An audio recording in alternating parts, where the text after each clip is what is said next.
Salut les sorciers, bienvenue dans le Rappel Tout, votre émission mensuelle sur l'actualité du monde magique. En direct des bureaux de la Gazette du Sorcier, je vous propose de revenir sur les infos de ce mois d'avril 2022. Ça y est, les secrets de Dumbledore sont sortis.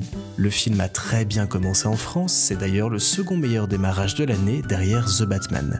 Aux États-Unis, les scores sont moins bons que pour les deux autres films de la saga, mais cela ne va pas pour autant signer la fin précoce des Animaux Fantastiques au cinéma.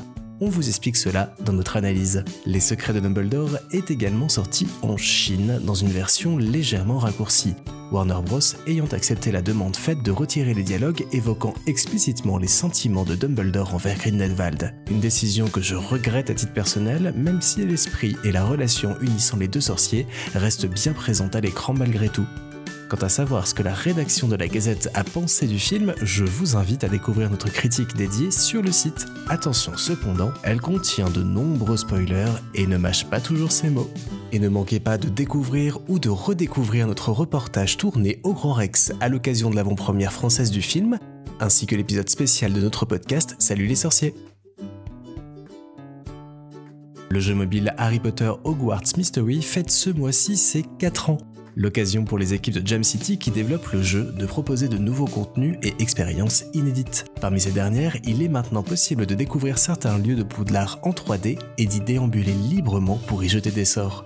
De nouvelles aventures et clins d'œil à la saga Animaux Fantastiques sont également à découvrir à Poudlard et en dehors, le jeu s'ouvrant de plus en plus à des lieux du monde magique comme le ministère de la magie ou Sainte-Mangouste. Si ça fait un moment que vous n'y avez pas joué, moi je vous invite à aller jeter un œil parce que le jeu a bien évolué en 4 ans et vaut peut-être qu'on lui donne une nouvelle chance.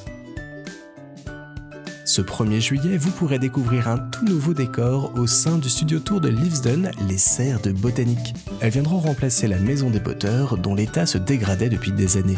L'occasion d'y admirer de plus près de nombreux accessoires et éléments de décor comme la tentacula vénéneuse ou les pots de mandragore. S'y ajouteront également la fontaine de la cour de Poudlard ainsi qu'une reproduction à l'échelle 1/3 du terrier, ça promet. Ce 1er juin, Lego proposera de nouveaux sets Harry Potter. Attendus depuis longtemps, le 12 Square Grimoire et le ministère de la magie britannique y font enfin leur apparition.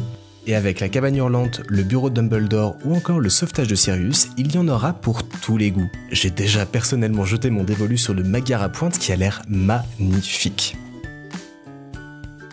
L'association Geek4You organise pour la 6e année consécutive son événement La Coupe de Poudlard. Il se déroulera le samedi 24 septembre prochain au Château Royal de Blois et dans toute la ville. Il s'agira d'une journée exceptionnelle remplie d'activités inspirées par la saga et une occasion originale pour découvrir ou redécouvrir la ville de Blois. Accessible dès 7 ans, cet événement est à réservation obligatoire et accueillera 450 personnes maximum. La billetterie est ouverte depuis le 3 avril et propose 4 passes différents de 12 à 66 € par personne. Le Rappel Tout, c'est fini pour aujourd'hui. On se retrouve le mois prochain en vidéo et dans 15 jours en podcast. En attendant, prenez soin de vous et retrouvez toute l'information du monde magique sur lagazettedusorcier.com.